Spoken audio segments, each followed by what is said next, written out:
Ladies and gentlemen, welcome to the Jayco Jay Flight SLX session. I personally really like these for a couple different reasons. One, you're looking at something that has excellent construction. From something as small as this one right here. This is the 145RB. You're about 16.5 foot long is all.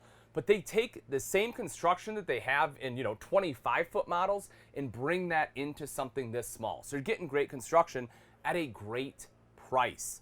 Folks, this one we're going to look at as we go through. I'm telling you, you're going to absolutely fall in love with it if you're looking for something lightweight. This one is starting at $16,495, which is as little as $4.08 a day. So, if you're looking to get out there, it's just two of you. This one is perfect. It sleeps two. It's lightweight. It comes in at just over 2,400 pounds dry. So if you have a mid-size SUV that can tow 3,500 pounds, this is perfect, right? It's got everything you need. You have a nice big table here. The thing I love about this, if you have guests, well, yes, it's absolutely built for two. Look how big this bench seat is. You want to talk about a lightweight RV that can entertain people? This is it. You take this out, you meet some friends at the campsite, you have 4 people sitting at the table, you have another, 2 or 3 people on the bench seat over there. I mean, you're rocking and rolling in this thing. But even if it's just the two of you, you have more than enough space to have a big spread. You can cook in here. Obviously, you can cook outside at the fire, but the fact that you have the space to just kind of sprawl out and have those meals together, have that cup of coffee in the morning, after you make up the bed, just being able to do it in something this size is incredible. And this will be the primary bed in this one, but I know my wife always yells at me if I don't make the bed, and here if I plan on eating breakfast, I obviously have to, right? I don't have a choice. Got to make the bed up if I'm going to eat. But this table is removable too. So if you want to kind of open this space up, you can fold the table up, take it outside, have a little picnic table out there, really open this front space up. Otherwise, this is probably going to be your primary spot to hang out. Now, something I do kind of like, you'll see it does, kind of curve in a little bit here. Not curve, but it slants rather. It slants in as it goes up. But if you put a couple of pillows right here, you can prop yourself up and hang out right here. And I'll show you in a little bit where you can plug in a TV. And you honestly have a great spot to watch a TV right here as well. So you have a couple different places. That bench seat's a great spot for it as well. And I'll show you that in just a minute. One other thing I do want to point out is even though this is a small and lightweight RV, it doesn't mean that it's light on storage. I mean, I have storage all across the top. You can see a couple bins there. I have a net. I have more storage above the kitchen. I have storage up over here. I mean, any space up top that they basically have put a cabinet in. Also, one of the things that's important when you have a smaller, lightweight RV is to make sure you have windows. You don't want it to seem too dark. You want it to be bright. You can see here they have a huge window. There's another one on the other side by the bed, by the table right here. So again, it helps bring in that natural light during the day. At night, of course, you have LED lights, which will do a great job of keeping things bright. But not only that, but wait, there's more. As I move these cushions out, which I also want to mention, take a look at the cushions. So this is one of the things when we talk about entry-level campers, sometimes for me it's the small things that mean a lot to me, just because it just shows the manufacturer is caring. So a lot of times when you have back cushions, they're rectangle, right? They're just straight down. Well, if you notice, this one comes out on an angle a little bit to actually support your lumbar, so it's more comfortable to sit on. So something like that, as minor as it is something that I pick up on, and I'm like, hey, I like that. It shows the manufacturer is paying attention. When we lift up this cushion, you will see extra storage, and you will notice there is also access from the outside. So, some of these items that are right up in this part, obviously you'll want to just grab in here, but if they're more toward the outside, you can, of course, use that. And also, not only do we have that storage, but we open this up, and boom, look at that, more storage. So, you have a lightweight RV, again, we're under 2,500 pounds dry, and you are still able to have plenty of storage. Now, what you'll notice, despite what I said about these cushions, these ones are rectangles, and that's not because, they didn't want to put in this style, it's more expensive or anything like that. It's just because when you put the bed down, this is what's going to go on a table, and you don't want, a big bump or anything where it slants up into your back, because that's just not comfortable at all. So, as you can see, great seating, excellent storage so far. I'll show you a little bit kind of up top here too, right? So good storage right up there. You have a multimedia center over to the side. So, you know, if you want to listen to some music, it's, you know, that's perfect for it. Nice and easy to use, does have a couple different zones. Bluetooth capable as well, so if you want to hook up your TV to it, that is definitely something you can do. As we shoot across the other way, this is our kitchen. Now, when you're talking about smaller, lightweight RVs, you kind of have a few different setups with the kitchen. And this is my preferable one, which is you get prep space, right? I want some kind of countertop space for my coffee maker, if I need to put something out to dry. You know, I have a 1-year-old, so we'll bring like a little, I forget what it's called, like a little bottle grass, right, to dry bottles on. So I want countertop space.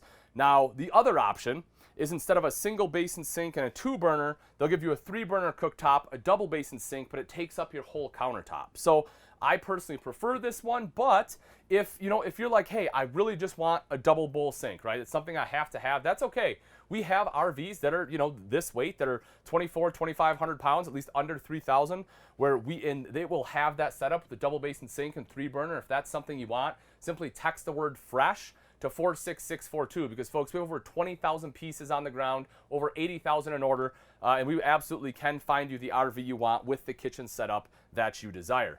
You'll also see right here, spot for a TV. I mentioned that, and this is 12 volt, which is cool, so you can plug that right in, you're good to go. The reason I like 12 volt is because, you know, of course you have your 120 there if you want to run 120, but with a 12 volt, you can just run it off your battery, right? If you have a 12 volt TV, they're a little more expensive, but you don't have to have shore power, which lets you kind of take this out and about.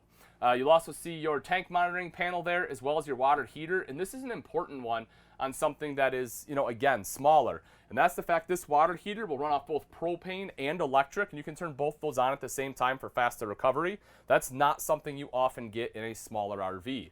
You'll also see that it is prepped for solar. So if you want solar, it's already pre-wired. That is where your controller will go. Again, you know, with the thought that you're going to be doing a little bit of boondocking, maybe not plugging this one in, it gives you the ability to, you know, kind of go off the beaten path. Microwave, as you would expect, a hood right there too. Direct vent furnace, you know, that's all you need to keep something like this nice and toasty. And in fact, it's actually better than vented or ducted in most cases in something this size. But what is even more impressive to me is the fact that you have a 13,500 BTU AC.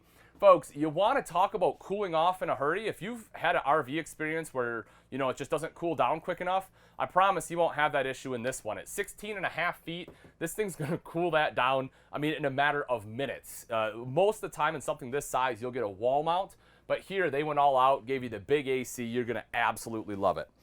Underneath the sink, check that out. This is a big one for me. You have space for a trash can. That, again, is something that you don't often get in smaller RVs. So, you know, definitely love the fact that you have space for that trash can right there. And over to this side is your fridge. You know, I'll open it up just to kind of show you. So you have fridge here. There is a drop-down freezer compartment there. But, you know, obviously you have to have a spot for cold storage. And, oh, it is taped shut. But this one does run off both propane and electric and has automatic switchover, which is pretty good given its size. If we take a look at the bathroom in the back, you know, in a smaller RV, a lot of times you can't, unfortunately, fit a sink in here. So, you know, to wash your hands, you will have to come out to the kitchen. Just bear that in mind. If you have to have a sink in a smaller RV, again, we have floor plans where that is possible, but you'll lose the storage over to the side that we'll see in just a moment. As I sit down, as far as space, you know, it is a little tight on my right knee here. When I close the door, you know, I kind of have to shift my knee to the side. There's just not a lot of room. They tried to maximize the living space and your kitchen space, so they had to sacrifice a little bit here in the bathroom. But again, you know, I don't plan on spending a ton of time in here. Could definitely make it work.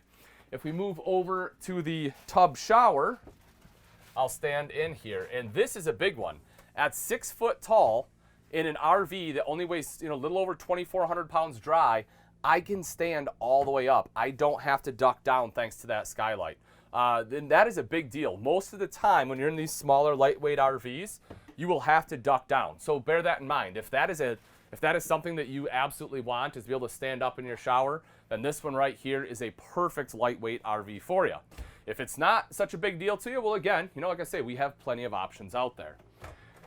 So we open up this space. I love this too, because again, this is something we normally don't see on smaller RVs. And as I said, if you have a bigger bathroom, you know, might be able to fit a sink in here, but what we get instead is, you know, a little entryway like mud closet, right? You have a spot to hang up your jackets. You have storage up top for hats or gloves or scarves or whatever else you want to bring with you. Plus, you have storage space for shoes. And because it's 2 people, you know, this should be more than enough space for you, unless you're, you know, bringing your whole walk-in closet full of shoes. I don't know, but I do love the fact that that is there. Now, your thermostat for your furnace will be located here. The controls for the AC, of course, will be on the AC unit itself. Right over to this side, you have lights as well as a power awning. Let's actually head outside, take a look at that awning real quick. So if we take a look up top, you can see the power awning here, which again, on something this size is really great. And it has an LED light strip, which a lot of manufacturers, when you're talking about this price point, right? You know, when you're under, you know, $16.5 is the starting price on this one for the show. You know, again, just a little over $4 a day. A lot of times they will take that LED light strip out because it saves a little bit of money. You see it have Solaris speakers built in too. So again, great awning. You can roll that out. Cool thing about the speakers here is it will play the music down on your campsite instead of blasting out at your neighbor. So excellent system that they have. Another thing, I talked about great construction.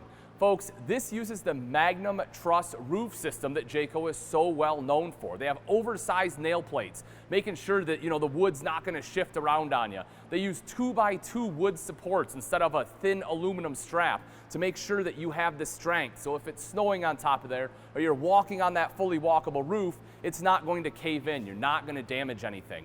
So beautiful construction from that standpoint. Moving up a little bit, we can see that outside access, right? We talked a little bit about that when we were inside.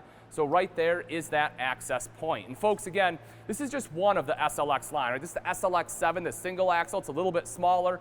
We have plenty more coming up. There's definitely a lot to love in this line. As we start to go up, you'll see a little bit more amenities, but one of the things you'll notice is excellent construction throughout. And when we talk about value, the Jay Flight SLX is almost second to none.